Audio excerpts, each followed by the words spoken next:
The Great American Getaway 400 DFS Picks edition of the NASCAR Gambling Podcast here on the Sports Gambling Podcast Network. It's brought to you by Underdog. Get up to a $1,000 deposit match when you sign up at UnderdogFantasy.com. Promo code RACE, SGPN. Driver, start your engine!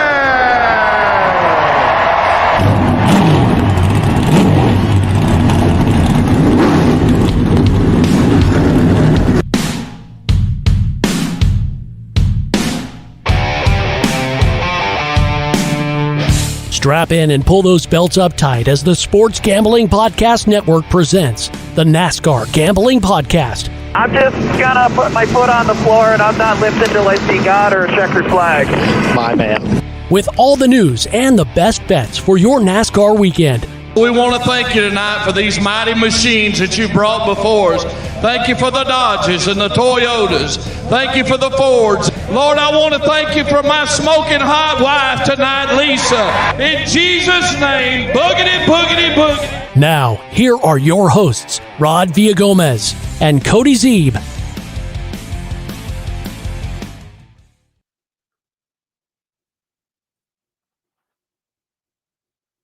Welcome in to another episode of the NASCAR Gambling Podcast here on the Sports Gambling Podcast Network. He's Cody Zeeb. I'm Rod Villagomez, and welcome to Thursday, the DFS edition of the NASCAR Gambling Podcast. And Cody, some people in the Discord seem to think that today's already Friday. I feel like this week has gone so wonky that we've all lost track of what day it is, buddy. It's Thursday, by the way. I wish it was Friday, Rod. I could use it to be Friday. I could use the trucks to be on tonight. Yeah, absolutely. I would love that because again, we're all three series in action Friday, Saturday, Sunday at the Pocono Raceway in Long Pond, Pennsylvania. And yeah, the Tricky Triangle is going to be fun to watch. And I, for one, can't wait to watch it. Yeah, it's going to be a really exciting weekend and all three series in action. Been fun to talk betting for all three so far this week. Now we get to use that money we won with Catherine Legg and DFS last week, Rod, and turn it around and try and win. We laugh. We tend to make fun of things that we don't understand, and for a lot of people, they didn't understand Catherine Legg and why that was a unlock or I guess what do we call it? Cheat code. The kids call it a cheat code nowadays for DFS last week, and honestly, that. Cody, I don't want to overgrandize I don't want to oversell something, but the Catherine Legg play last week is exactly why this DFS episode exists, because we are here to try to give you a leg up on the rest of the field and the rest of the to try to just make you think about things, right?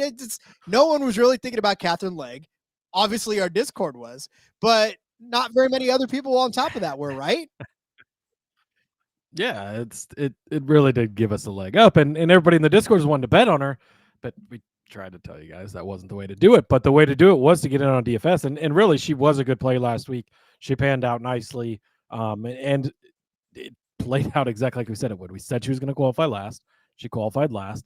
There was some attrition. She was able to get around some people.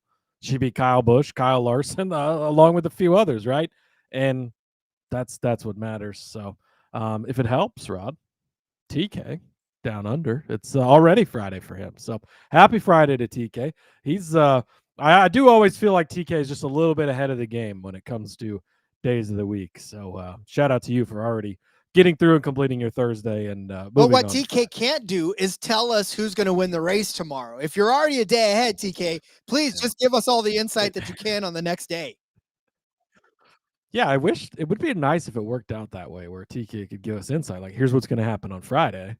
And but Cousin Danny. Okay. Don't have to keep kicking her while she's down. We weren't kicking her. We were praising her. Not kicking. We're praising her. We're raising her up. She did a great job for us in DFS, and that was all we asked for her to do. Yeah, I know y'all made your $1 donations last week, which was unfortunate and sad for yourselves.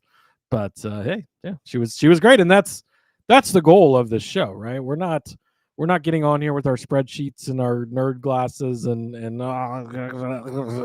like Rod's got his glasses on, but they're not. Cody, I've been called a nerd in my life. Okay, fine. We're not going to talk about your comics today, Rod, but well, they're okay. But no, it's we're trying to give you some general just DFS stuff to go have fun, right? All that. So and hey, I think it's been pretty successful. I believe we talked about John Nemechek last week as well. I'd have to go back and look at the sheet for sure, but he was a hell of a play. Started in the 30s, ended up with a top 5 at the end of the day. So also had him and yeah, definitely the combo of those two as the cheap drivers. Like SVG, we talked about him last week, right? And obviously he panned out well. But everybody knew that, right? And so you get your advantage. Sure do. TK saying Heimer Hocevar won the race. It was close though. So thanks TK for all of that. Hey, as long as it's one of those, we'll be happy. Hopefully it's time. But I'm not going to be sad if Hocevar wins any races. Just either. Because I called it out, I'm not going to be sad. But you know what I'm not sad about is the college football coverage that comes from the Sports Gambling Podcast Network. It is top notch, ladies and gentlemen. It is the best in the business. I mean that. And look, Cody's got the college experience shirt. You can find that at our merch store. Shout out to the boys. Shout out to Colby Dan and Moneyline Mac. They are previewing every FBS college football team. Obviously, you don't want to miss it, but boy, I tell you, when you dig deep in the weeds about all of the schools that they end up covering, it's MAC schools, WAC schools, even Ball State, Rob. I need to catch up on that one because I'm not there yet. I'm not to the Ball State thing yet, but yeah, make sure you go over there. They got your favorite team and probably all of your neighbors' favorite teams as well. So yeah, they do have your neighbor's favorite team because if it's a Division I team, yeah, that's they got it all. All right, we've got it all as well as we start to break down the DFS portion for this, the Great American Getaway 400 presented by Visit PA in the Pocono Raceway in Long Pond, Pennsylvania. Set for 160 laps around this 2.500 mile paved track for 400 even miles of triangular fun. Cody, what did I say? The hypotenuse of the diameter of the pie. I don't know, whatever this. I failed geometry. Yeah. Sounds right to me, it right? It looks like a triangle. It races like a triangle, and that is exactly how we will approach this. I think this is the one where you got to get out the Nimitz stick to measure it, right? Because it's so long. Nimitz. Yeah. Cousin Danny checking in, saying over 8.5 on Tennessee wins lock of the century. Well, that's probably a lock because they're too much of a pussy to move their calendar around and keep the Huskers on it. So they had to cancel that series. Shots fired. It's just because Cousin Danny likes Rocky Top. That's all. He wants to hear Rocky Top till he goes to, I probably plays it in bed every night. Just a little good old Rocky Top. I swear to God, you guys love my singing. That's why you keep coming back. Oh, I would arguably best part of the show. The best part of the show is our DFS. So, all right, Cody. Well, in the Cup Series race, obviously it's all the normal players, nobody out of the ordinary, right? Brennan Poole is going to be in the 44 car. Not feeling Brennan Poole like we were feeling Catherine Legg last week. Let's see. Did you pick him as your low price driver? No, not even close. That's a good thing. But he's $4,500. He hasn't raced this year. If you're playing for some big chaos, maybe because he could gain some spots that way. He's probably going to start last like Legg did last week. So you'd have kind of the same thing there. But if that car makes it halfway through the race, it probably would be. Well, and that's the thing about it. Like with Catherine Legg, at least you know that she would miss stuff. Brandon Poole usually is the reason that something happens or gets caught up in it. So, well, and it's not even Poole's fault. Like that car might not, like it just might not survive. Like it's very bad equipment. So anyways, we've spent enough time on Brennan Poole, Rod. Let's get to our high price drivers. There's how many laps are in this race, Rod? This one I set it up for is you already. 160 laps. You did, I know. I was definitely listening when you said that, but it is 160 laps. So kind of in between what we've had with some of the other races lately and like the road course last week, less laps total than a lot of races, but still good amount of laps to score some points and whatnot. And you are going to see, we didn't really talk about this in the betting aspect, but if you want to play some stage bets, stay tuned to the Discord. I'm going to dig into stage bet stuff. We're going to probably get some weird stage stuff because they're going to flip the stages here because this track is so big, you can pit and not go a lap down. So you're going to see some of that, which is going to lead to some guys getting a few laps led here and there, which will be fun too. But all right, Rod, are we ready to get into the I am. And every week we give you our high price driver, our mid price driver, and our value drivers for the slate to help you build your winning DFS lineups. And so, Cody, yes, load us up with your first high price driver. Well, Rod, you took the guy I wanted to talk about, so I'm going to slide down the board a little bit. I'll go to the fourth highest priced driver on the board, but he is the driver who leads all drivers in fantasy points per race, Mr. William Byron. Talked about him on the betting episode.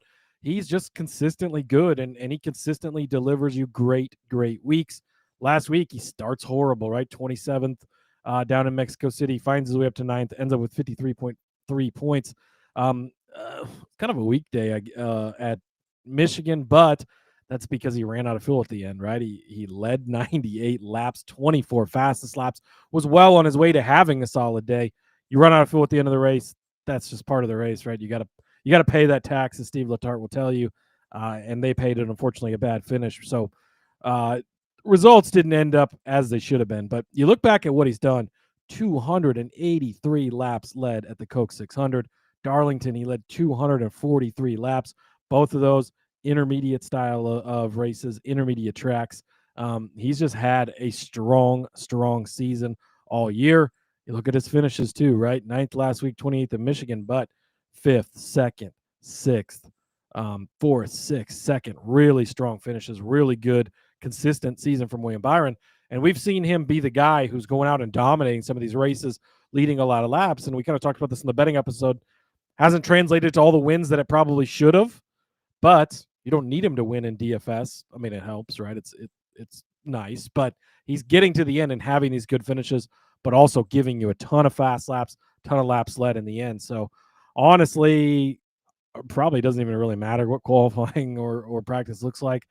It's going to be a lot of my lineups that I'm going to start with William Byron at 10,400 and the guy you're about to give out at the top of the board and build from there because I'm very sold on these two drivers. Yeah, again, with William Byron, you just know that you're going to get good, solid performances out of him. Now, this is where I like DFS better than betting because I don't want to try to predict where he's going to finish. Yeah, I'm going to lose a few points here and there if he gets me a top 5 instead of a top 3 or whatever, but at least I'm not losing an entire bet, right? At least I'm only maybe slipping a couple of spots here and there. So I do like that play. I do like the discounted price because the guy that I've got is Denny Hamlin. Talked about him on the betting episode yesterday. $11,000 for Denny Hamlin, the highest priced driver on the slate. You could back this up with stats, and I will. Don't worry about it. But one of the biggest ways that you can approach this is just the baby bump. I don't know what it is. You can go back. I haven't dug, and I think I need to go ask Ryan from My Fantasy Race if he will please research for me because he's probably got more patience than I do to research something like this. But how many and how well NASCAR drivers have done after the birth of their child, right? What was their finishing position the next race after the birth of their child? Because I would guarantee you that there's probably some astronomically big number out there for that to happen. But, Denny Hamlin just had the baby. Well, he didn't. His wife did. We always preface that. He did miss Mexico City so that he could attend the birth and then be back for this race in particular. But if there is ever a race to come back to, it is definitely Pocono for Denny Hamlin. Why? He is the active leader in wins on this track with 7 of them. The dude has led 500. The dude has led hold on. Let me refresh that now. The dude has led 858 laps around this track, which is a lot more than anybody in there. Kyle Busch with 585, right? It's just astounding how many he's led. That's five. That's almost 5.5 full. I know. races. That's what I'm saying. Like, he has led that many laps. 35 starts, 7 wins, 16 top fives, 23 top 10s. That is just a mind-blowing number. Last year, he got you 59.4 fantasy points at this race. The year before that, he got you 59 points. The year before that, Denny Hamlin got you 57 points. If 55 is the floor, right, out of $11,000, that's not bad, because you got to figure that if the highest scoring was Kyle Busch in 2022 with 71.7. 60.8 was 2023 with Chase Elliott. 72 was Ryan Blaney. So if you're telling me that 72 is probably max for this, because with the laps led and fastest laps, it's not that many, right? So if he's getting me 59, if he's getting me 55, that's really damn good, with the upside of getting that 70 if he does end up winning the race. So I like that. And I think Denny Hamlin, like I said, has a really good shot of winning this race outright, which makes him the best play in the entire slate. And at the price, I know it sucks to have to swallow that, but we've got some low price drivers that'll help you do that. So I think you have to have him in at least one of your cash game lineups for sure. GPP, yes. Get cute somewhere else, but not with Denny Hamlin. Yeah. You have to play Denny Hamlin this week. If you've still got him in a one and done pool, if you're in another pool where, I'm in a bunch of different types of fantasy games where you select different drivers, like Denny Hamlin will be played in every single possible way this weekend that you can. This should be renamed Denny Hamlin Raceway. He's loved this place since his rookie season when he swept both races here. He's been so good here. You just mentioned it. He's led 5.5 full races throughout his career here. That is insane. That's a lot of laps led, and he just loves this place. He's really got it figured out. Oh, by the way, last time he raced 2 weeks ago at Michigan, he won. That's the closest comp track we have. He's been on fire at all these other intermediates. Things are clicking full time right now for Denny Hamlin, and this is his best track by far. You got to love that. Going back to the William Byron, TK making the point too. He has a big points lead on Larson as well, trying to stay consistent. That's kind of an underrated thing. I think 67-point lead he has over Kyle Larson in the regular season championship. Now, we've seen, right, Kyle Busch had a 50-point swing last week that knocked him from the cut line to well below the cut line. So you can lose that quickly, but it's been a very impressive season for William Byron, how consistent he's been, how good he's been, best average finish we talked about earlier this week as well. So he's putting it together, another great reason to play him. So you love that. And King Rod, this guy just knows when to pop in. That he's showing up just in the nick of time. He'll be happy with the next pick here in a few minutes.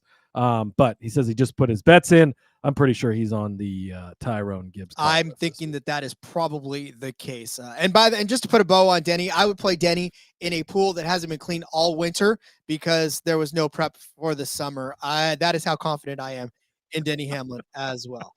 All right, we'll get to our mid-price drivers, but first, it's almost as good as having a leg up on the competition. Come for the NASCAR advice, stay for the cheesy ass jokes.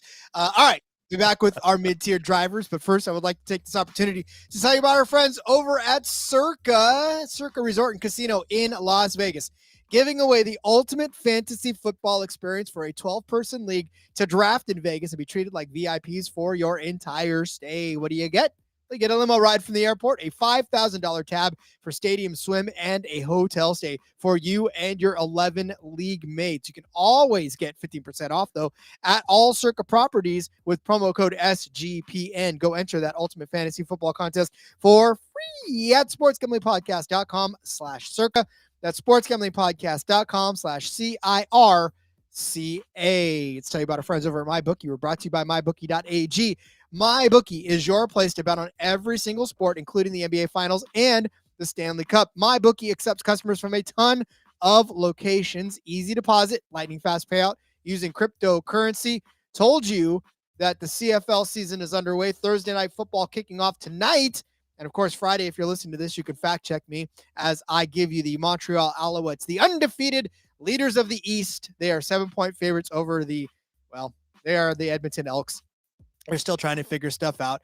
I will go ahead and take Montreal -7. -110 is the price over on mybookie.ag. Just haven't figured it out, those Elks, yet. And Montreal is pretty much on a roll, and I know that they love them some beating the West, and I think they're going to do that. So head to mybookie.ag, use the promo code SGPN for a 100% deposit match to place that bet up to $1,000. Terms and conditions apply. That's mybookie.ag, promo code SGPN.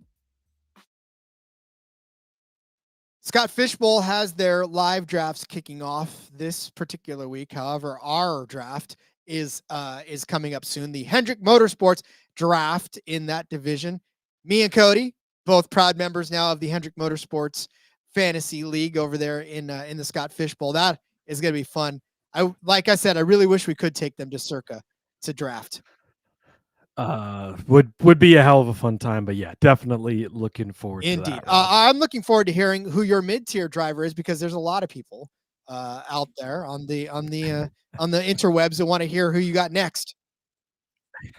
Yes, there is. Cousin Danny checking in wants to know who the portly fella in the thumbnail is. Don't worry, we'll get to that in a second. Going back to my friend King here, Rod, leader of the actual Ty Gibbs fan club, not the fake one like you are a part of. Ty Gibbs is my next play here. He checks in $8,400, kind of a mid-tier guy here this week. Man, I'm big on Ty Gibbs coming into this. We're on a bit of a hot streak the last couple of weeks, right?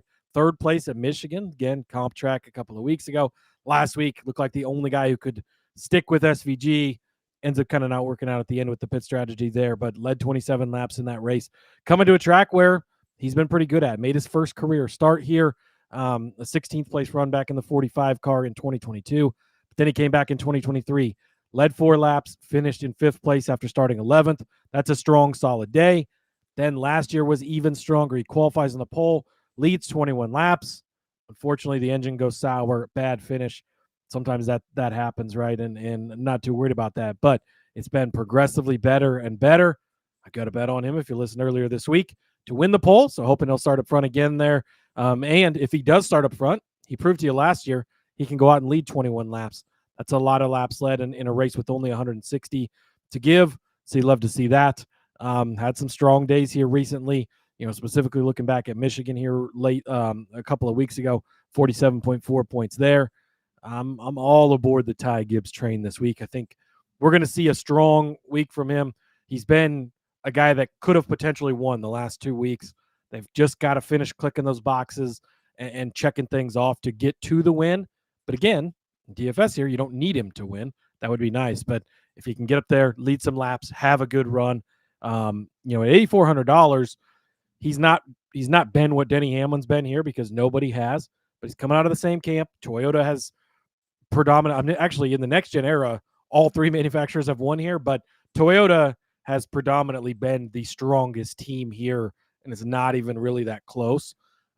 So when you're spending $11,000 for Denny Hamlin at the top of the board, and you're getting his teammate who's also very capable at this track, looking good these last couple of weeks with some momentum at $8,400, I love it. Ty Gibbs is indeed a NASCAR driver. That is what I will give you on this one. Yes, he will be available for you to play in DFS. Ringing endorsement from Rob. What more do you want? I've already made my He already said a lot of good things about Carson Hocevar this week, not only on the show, but also in the Discord channel, saying it, just professing his love for Hocevar over in the Discord, which has been crazy. So we'll give you a pass. But when Ty wins this week, we're gonna have to get you a monster. I have used up my allotment of nice things to say about drivers that I'm not particularly fond of. So that is how far you will get with that on Ty Gibbs. And yeah, okay. So as Cody, I can't even continue on that train of thought. I can't. As Cody gives you one of the higher side of the mid-tier drivers, I'm going to dip all the way down to the lower side of the mid-tier drivers and give you Eric Jones, $6,400. Look, Eric Jones, Legacy Motor Club, my fandom may actually get in the way of, I may have legacy colored goggles on, but for what, I mean, there's no reason not to. If you look back at his performance at this track over the last 3 seasons, DFS wise, especially, right? And we're talking $6,400 for Eric Jones. Okay. $6,400 for Eric Jones. If you got 38 points out of Eric Jones for $6,400, you'll be thrilled. That's what you got from him last year. In 2023, 51.8 fantasy points. And that was when Legacy was struggling, right? Go back a couple of years ago to 2022. Eric Jones got you 58.2. He scored the second most points on the day. Started 34th, finished 11th, one fast lap. He led 11 laps. The thing of it is, when we talked about it too in the betting episode, there are just some people who have this track figured out, and there's some drivers that don't have this track figured out. Eric Jones is one of those guys that has this track figured out. He's definitely comfortable on this track. Last year, like I said, started 23rd, finished 14th. The year before that, started 24th, finished 9th. The year before that, started 34th, finished 9th as well. In 2020, you want to get crazy in that 20 car, he started 38th and finished 3rd. He also has a 2nd, 3rd, and 5th place finish in that 20 car, along with an 8th and a 3rd. Overall, 8 top 10 finishes, 13 starts, driving 3 different cars. Eric Jones is dialed in at Pocono. He's been dialed in over the last few races, right? 17th at Mexico City road course. I can't really hold that against him, but 11th in Michigan, 7th in Nashville, a great DFS day at Charlotte where he started 27th and ended up finishing in 13th place, which got you 45 points in that particular race. He's averaging 30 fantasy points per race, which, by the way, guys, is better than guys like Chase Briscoe, Chris Buescher, Bubba Wallace, Todd Gilliland, even the darling, your boys, Carson Hocevar. He's getting more fantasy points per race than Carson Hocevar. So here's the thing. Absolutely love Eric Jones this week. Got to be a lock in any of your lineups for DFS play. Yeah, cousin Danny agrees, says he's a must play. King says, great pick, Rod. I think he was being a little sarcastic, but I do think it is a great pick. And TK, there's no denying Legacy's on the upswing, not even the same team as last year. I mean, yeah, the switch from Chevrolet to Toyota has been huge for them. It was a struggle last year, the first year with Toyota, but in the second year, they've really blossomed. We've been highlighting this team all year. It needs to continue. Eric Jones is so freaking good here. He's been on fire. You read off some of those intermediate finishes lately. They have been strong. And I was listening to Phil over on Full Tank with Phil earlier this week with his show, and he brought up Eric Jones, and he pointed out he doesn't really get too much into DFS, but he actually made the comment, he looks like a great DFS play, because if you look at where he started the last couple of years, 34th, 24th, and 23rd, but the results are 9th, 9th, and 4th. So hope that he doesn't start well again, and don't be scared off when Eric Jones doesn't start well, because 3 years in a row, we've seen him not start well. 3 years in a row, he has finished well. That would be a massive play for DFS. So I hope that Eric Jones comes out and doesn't qualify well. Hopefully that gets some other people off of him. We're going to jump on him. And if he doesn't qualify well, he definitely is a must play. Lockstep with you so far.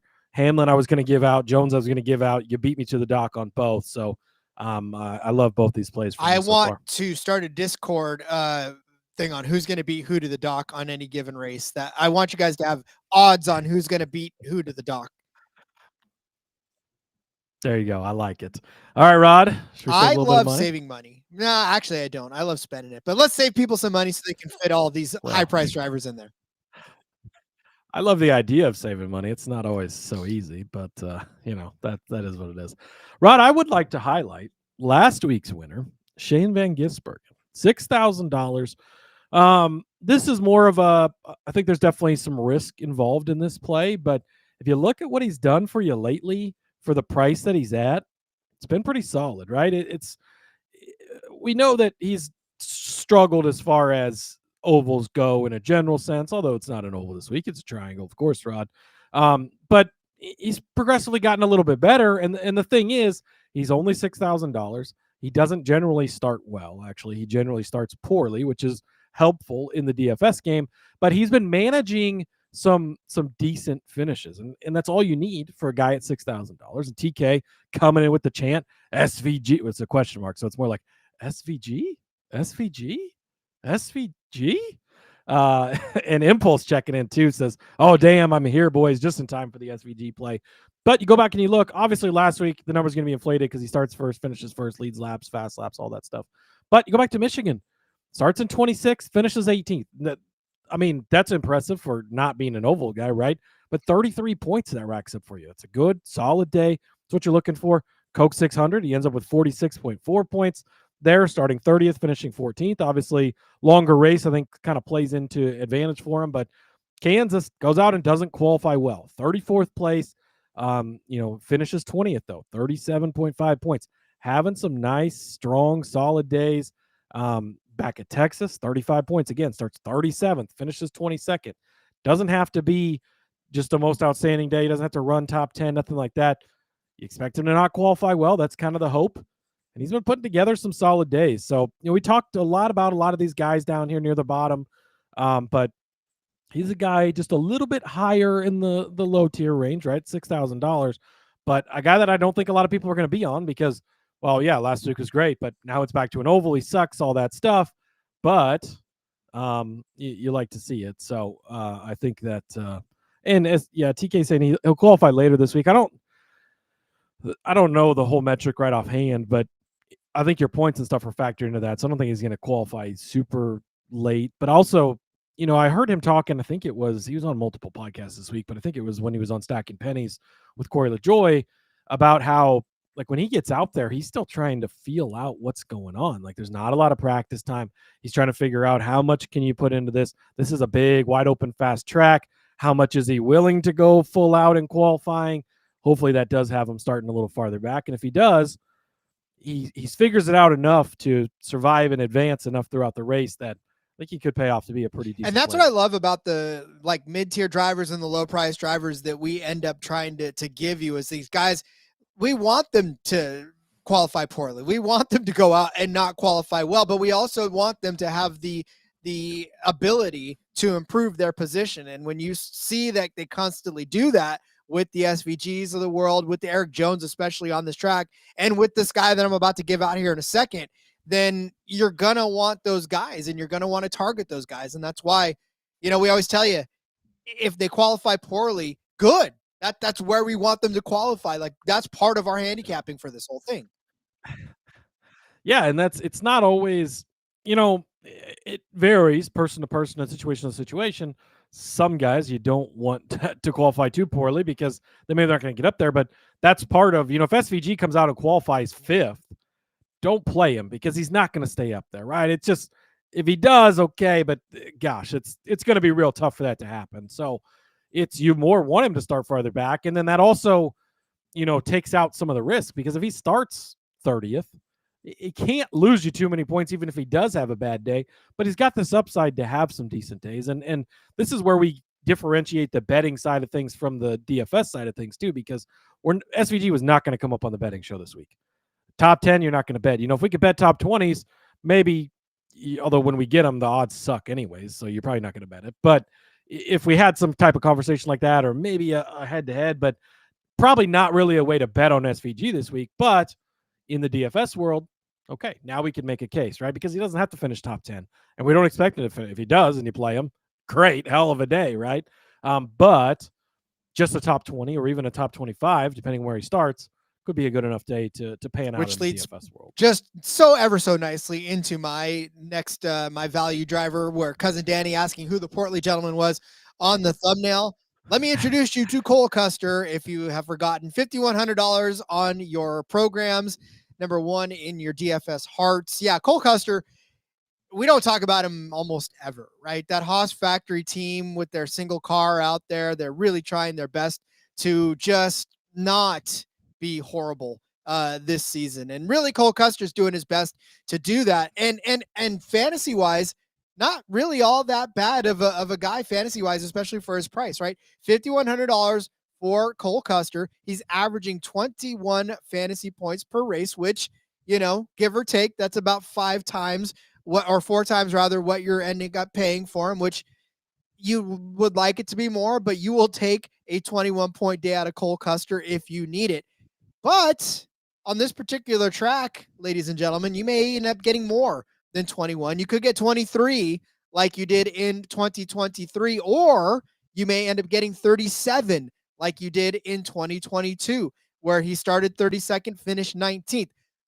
Again, when we talk about DFS, we're talking about big swings in track position at the end of the race from where they started. That's what you are hoping for with guys like this. You want them to have the upside of being a top 20 car after starting in 30th or worse, right? Because that's really where you're making your money out of these guys. It's not that they're going to be starting 5th, finish 5th, leading all these laps, or else they'd be higher priced, right? So at $5,100, you're taking a chance of them being able to just drive up through the field or outlast some nonsense and be around at the end of the race. And Cole Custer this season, last week at Mexico City, he finished 8th.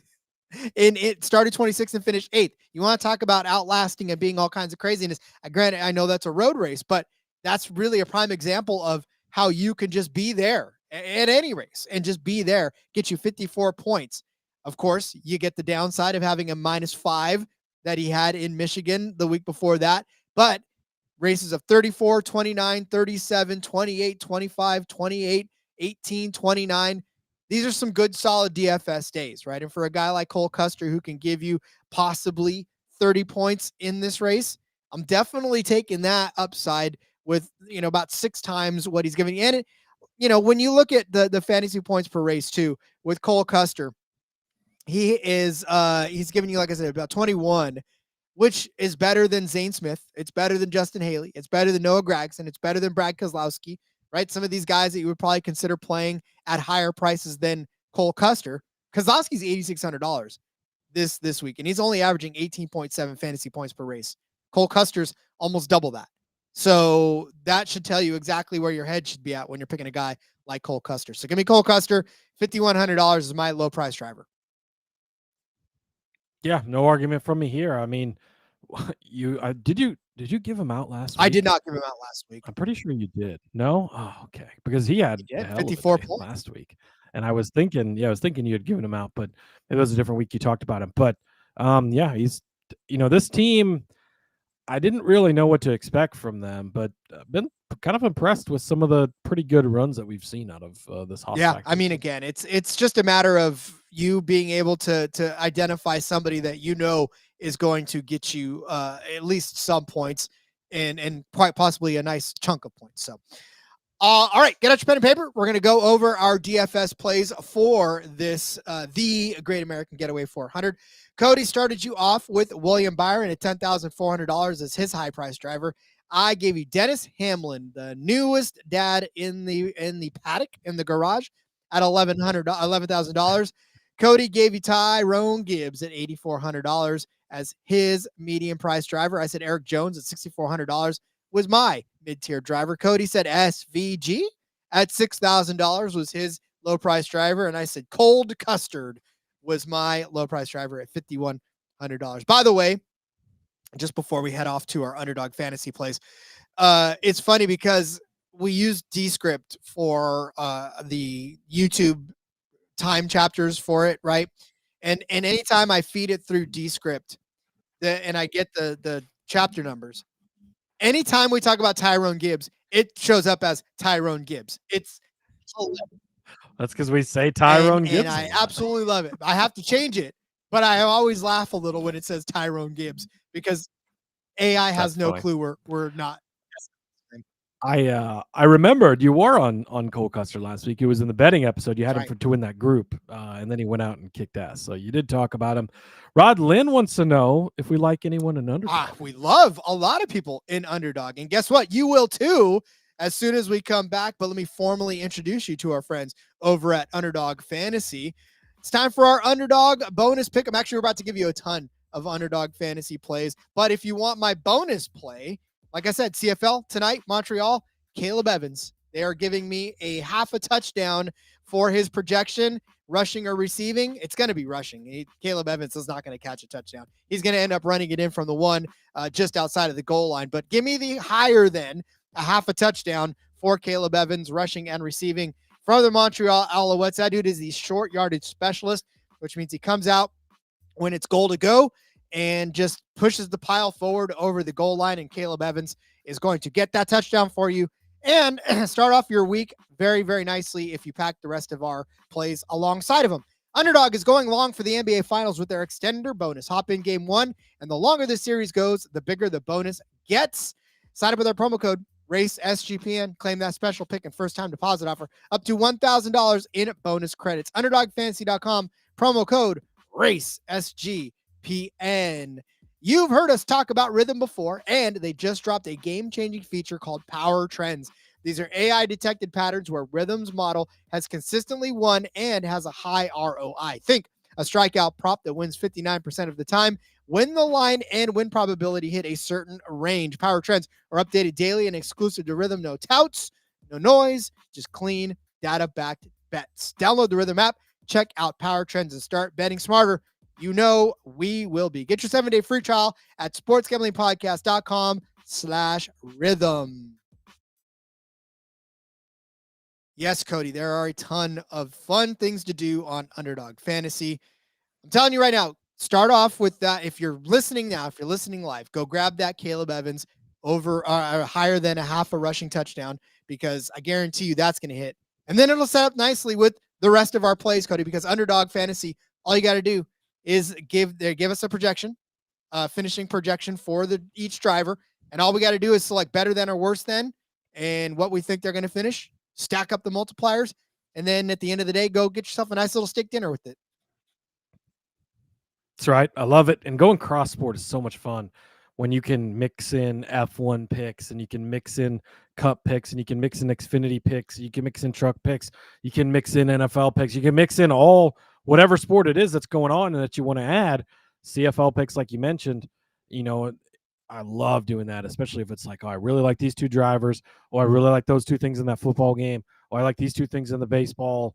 You mix it all together, and it's a really fun way to get in on the action. So I am going to start off, Rod, with Mr. Chase Elliott. We're going to take his better than 10.5. It's been sort of a couple of disappointing weeks, I guess, the last couple of weeks from Chase Elliott, but we know the speed's been there, right? We saw it at Kansas. If he gets out front, he can do well. You saw the 6th place finish at Charlotte. Michigan, Nashville, just some things didn't quite work out for him. Ends up with 15th place finishes at those places. But we've seen good runs from him. We know he's one of the most consistent drivers in the field. 3rd place run in Mexico last week. You like to see that for some momentum coming into this. And it's been pretty good here at Pocono over the years. 3 for 3, better than 10.5 in the next gen era. 9th place last year, 10th place the previous year. A win with the asterisk in 2022. Of course, he finished the race in 3rd place, but with Hamlin and Busch both being disqualified, moved him up to the top spot, so he gets credit for the win. He's had some really good other runs here, right? 2020, a 4th place finish. 2019, a 4th place finish. 2018, a 7th place finish. 2018, 10th. 2017, 10th. 2017, 8th. 2016, 4th. He's had some really good runs here throughout the years. And again, he doesn't have to go light the world on fire. Just go be consistent, be Chase Elliott, get inside the top 10. That's all you got to do. Give me Chase Elliott better than 10.5. And really, ultimately, this is why Underdog is superior in some ways to being and having to bet on things, is because in this instance, a Chase Elliott number for a top 10 finish would be unbettable, right? But here, you just add it on there and you can pretty much count it. And if you get everything else right, then you are a smart person, because that is exactly what you're hoping for. You're not trying to cash a top 10 bet and make money off of it. So, yep, Lynn. Yeah, absolutely. Lynn's all on it. Yeah. Yeah, Lynn's on it. Says, I wasn't doing it right until I realized there's nothing stopping me from just including multiple sports. It really is. Like, NFL season is my favorite time. When we get into NFL season and we've got NASCAR going on still. Again, F1, like I love to get in on some of that too. So multi-sport doing it makes it more fun. And sometimes I love to put in, especially crazy, like seems like every race day I'm tossing out an 8 or 10 or whatever they'll let me get to the max in there, just but at some point it's like you could really go either way with some of these drivers, but there's always 2 or 3 that you really like, and so being able to cross sport them just makes it does indeed. Yeah. And again, I love it because then sometimes I spread it out over the course of a weekend. So I delay my gratification, right? Where I'm sweating all weekend long, where it's not at the end of the race, I'm either unhappy because I completely missed the boat, or I'm sad, or I'm happy. I get the benefit of having to pay attention all weekend long, which I will do. and I will have Christopher Bell in this one. I am going to be gloomy Gus in the first one, and then I'll go back to my normal happy self at the end. But Christopher Bell finishing projection set at 7.5. I know that there's a lot of Christopher Bell truthers. I'm sorry, Marcus, earmuffs, but I'm going to take Christopher Bell worse than 7.5 in this instance. And it's not for lack of him finishing in the top 7 in a couple of the races prior to last season, right? 4th place finish in 2022, 6th place finish in 2023, but last year, a 12th place finish. The year before that in 2021, before his 2 top 10 finishes, 32nd, 17th, 39th, right? So he's really only had 3 out of the 7 starts in which he's finished inside of the top 10, let alone inside of the top 7. This season for Christopher Bell, all right, great. He finished second in Mexico City, but we kind of, there was a lot of extenuating circumstances. He probably wasn't even a top 2 car for most of the day. He did start 31st, right? I mean, there was so many strategy calls that got him there. So, but road course, 16th at Michigan, 10th at Nashville, 8th at Charlotte. All 3 of those outside of the top 7. Now, granted, he was second at Kansas, but he was 9th at Texas. He was 8th at Bristol. He's only got 7 top 5 finishes. But if you look back too, I mean, he's got 7 top 5. I don't want to say only, because out of 15 races, 16 races, it's a hell of a number. But where did most of those come? Pretty much the beginning of the year when he was ripping off wins. Atlanta, Austin, Phoenix, right? Those 3 wins pretty much helped propel him. And then a second at Martinsville, 3rd at Darlington. After that, he's only had 2 finishes of better than 7.5 in that rest of that span since Bristol. I get it, right? He's a good driver, and I'm not taking anything away from the Toyota Gibbs connection and anything like that, but this is not a track where he excels, right? He's decent, he just doesn't excel. And I think this is going to be one of those instances where he'll be a top 10 car. Absolutely. I just don't think he's going to be a top 7 car on this particular day. So give me Christopher Bell worse than 7.5. Yeah, I have to agree with you on this. As much as I love Toyota this week, as much as I love the Gibbs Toyotas this week, Christopher just really hasn't had it on the bigger intermediate tracks like he kind of has in the past.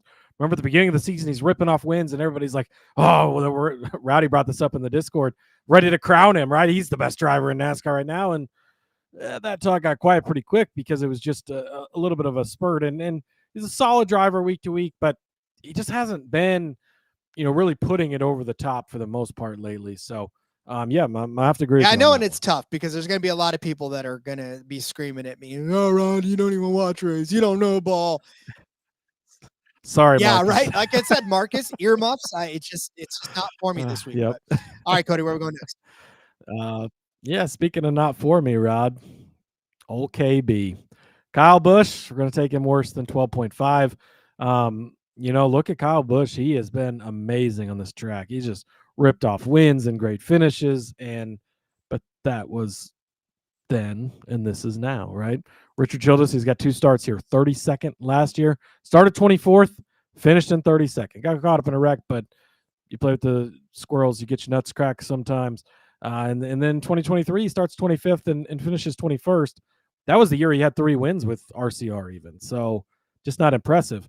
Now in 2022, he did finish second across the line. Of course, scored his 36 at the end of the day because of the disqualification. But that was in Joe Gibbs. That was before they replaced him, all this stuff. Before that, like first, second, a bad finish in there and a bunch of great runs, right? But that's every track. And that's not been the Kyle Busch that we've seen lately. It's not the Kyle Busch we've seen this year. Of course, last week, wrecks early on in the rain. Michigan, he did have an 8th place finish, so we'll give him props for that. But fuel also came into play, right? We had a lot of guys run out of fuel, and he was able to stretch his. So gets a good finish, yes. And Nashville was 12th, okay. But Kansas 21st, Charlotte 15th, Texas 20th. Las Vegas was 33rd. Miami was 21st.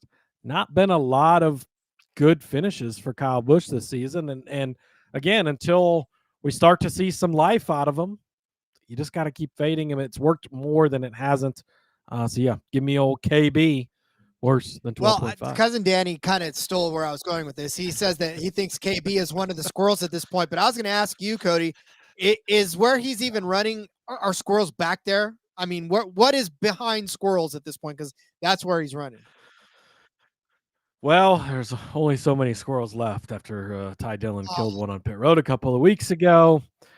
But R.I.P. R.I.P. to the Man, squirrel. and that's my spirit animal, so my spirit got crushed that day. But no, I'm with you on this one, and really, again, because of the projection, you would say, well, but Kyle Busch is going to be a top 10 car, but is he? Don't know about that right now. Yeah. He just hasn't been most of the season, and we at this point in the season, this is when you start to feel comfortable with how guys are, right? And there's some ebbs and flows, right? And some guys have maybe started to turn a corner. Ty Gibbs, a Bubba Wallace started slow, but there's no corners being turned with None with at Busch. all. All right. Speaking of Busch, how about the guy that he took out at Mexico City, and that is Kyle Larson, as we watched him just get completely annihilated and taken out of that race. But Kyle Larson will bounce back this week, and I think he will finish better than 6.5 on this particular track. Look, it's Kyle Larson. I kind of don't feel like I need to sit here and tell you why I think Kyle Larson is going to finish better than 6.5. You could probably tell me why you think Kyle Larson would finish worse than 6.5, and you probably point to the fact that he crashed out of Charlotte, he crashed out of Mexico City, he had a suspension issue rather in Darlington, and he finished 32nd at COTA. But I'll point out to you that he's got 9 top 5 finishes in 60. Over 50% of his finishes, 56% of his finishes this season have been inside of the top 5, which, if you are keeping score, is better than 6.5. 5th at Michigan, and then 4th at Texas, 2nd at Talladega. He won at Bristol. 5th at Martinsville. He won at Homestead. 3rd at Phoenix. Need I go on? I probably don't have to. However, I will say that if you are looking and pointing at the fact that he finished 20th in 2023 on this track and 13th in 2024, that's fine. That's fair. But what I'll point it to you in return is that he finished 5th in 2022, 2nd in 2021, 9th in 2021. I know that's not a better than 6.5, but 5th in 2019. And that was in the 42 car. He also has a 2nd place finish in the 42 car here too, a 7th, a 6th, a 5th place finish in his very first start here in the 42. Kyle Larson is good at Pocono, and 5 top 5 finishes and 17 starts among 2 different cars. He's led laps in 2 of the last 3 races on this track. I mean, look, for me, Kyle Larson, he's going to bounce back this week. He's got a lot now to bounce back from after Mexico City. He's going to do it in a big way. So give me him better than 6.5. Yeah, not just Mexico City. It's been a rough few weeks for him. Obviously, he goes out and dominates Kansas, but since then, very quiet from the Larson camp. Been a rough handful of weeks. Can pop up and hit any time.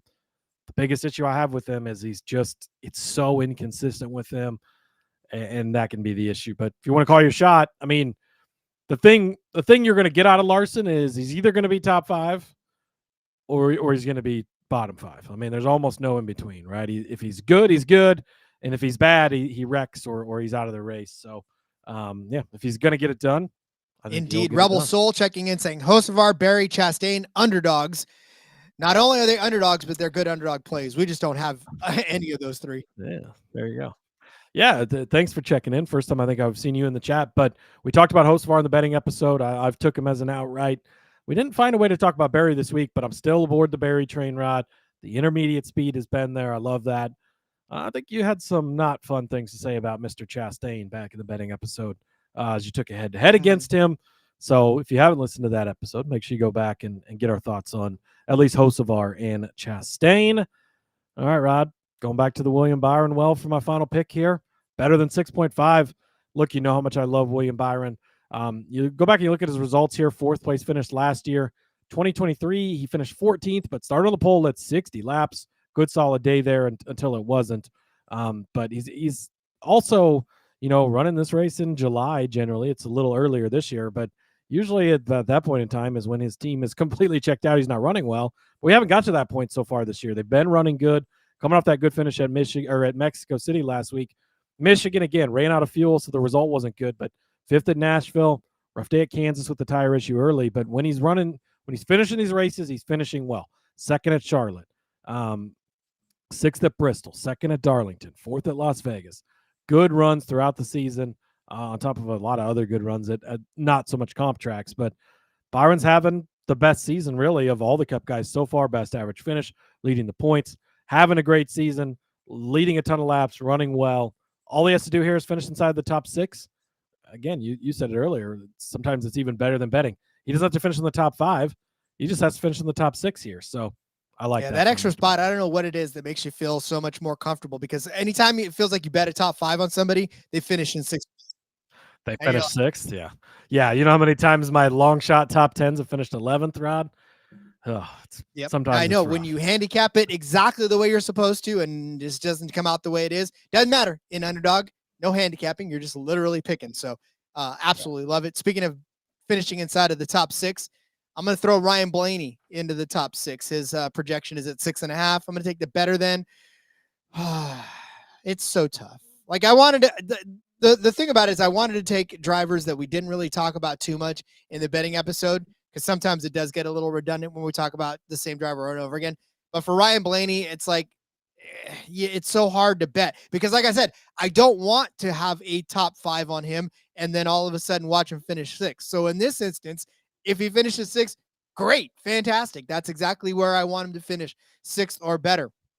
Obviously, Ryan Blaney won at Nashville a couple of weeks ago, but then he follows that up with a 32nd at Michigan. It's so heartbreaking. He crashes out of Charlotte and finishes 38, but before that, 3rd at Kansas, 3rd at Texas. Bad day at Talladega, Super Speedway, we wiped that clean. 5th at Bristol, 5th at Darlington.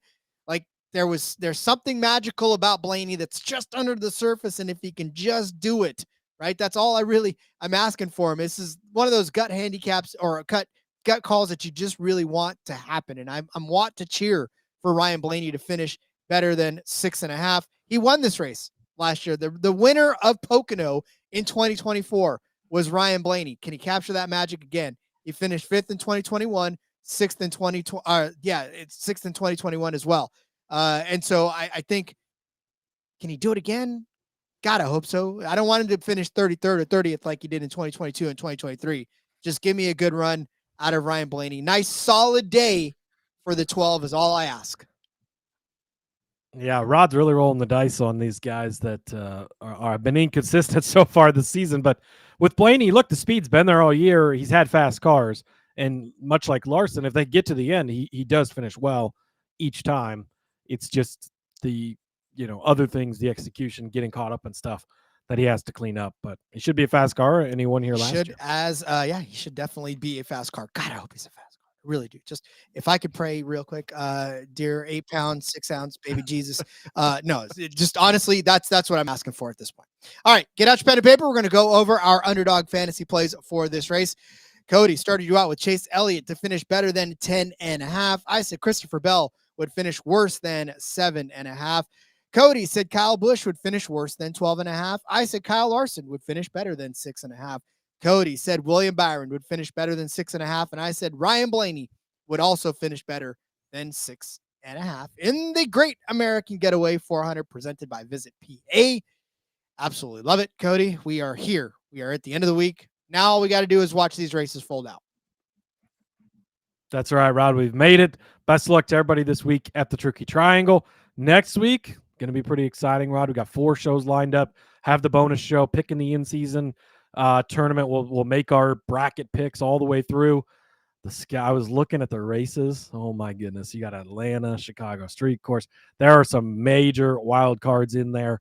And the way they're doing the seeding all fucked up is going to make some interesting head-to-heads as well. So who knows? Maybe they got that right, I guess, because it's, we still don't even know the seeding, which is going to make it super interesting, I suppose, going into next week. So we'll have a bonus show with that contest to accompany that as well. So make sure you stay tuned. Hit that subscribe button, the like button, wherever you're listening. We appreciate all the help, all the support. And good luck this weekend. Follow me, Rod, on the X at Husker_Zeeb. You can find all my work over there. Tons and tons of arena football stuff. Headed to the playoffs this week, so that's pretty exciting over there. And lots and lots of betting content. It never stops. Working on my 32 NFL team. 3 best bets for each team coming out one at a time. So stay tuned for those, along with lots of other fun stuff.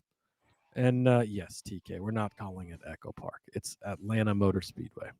Shout out to Echo Park for the sponsorship, but whatever. We'll talk We about most that later. certainly will. You can follow me on Twitter at RJ Villagomez. Link in the bio, everything I got going on, whether it's here, whether it's in between media. Make sure you check out Seth and Elliott tonight on the back road, or if it's tomorrow or Saturday or whenever, go find them on the YouTube in between media. They're going to be out there at Pocono too. So lots of great footage from Pocono Raceway out there.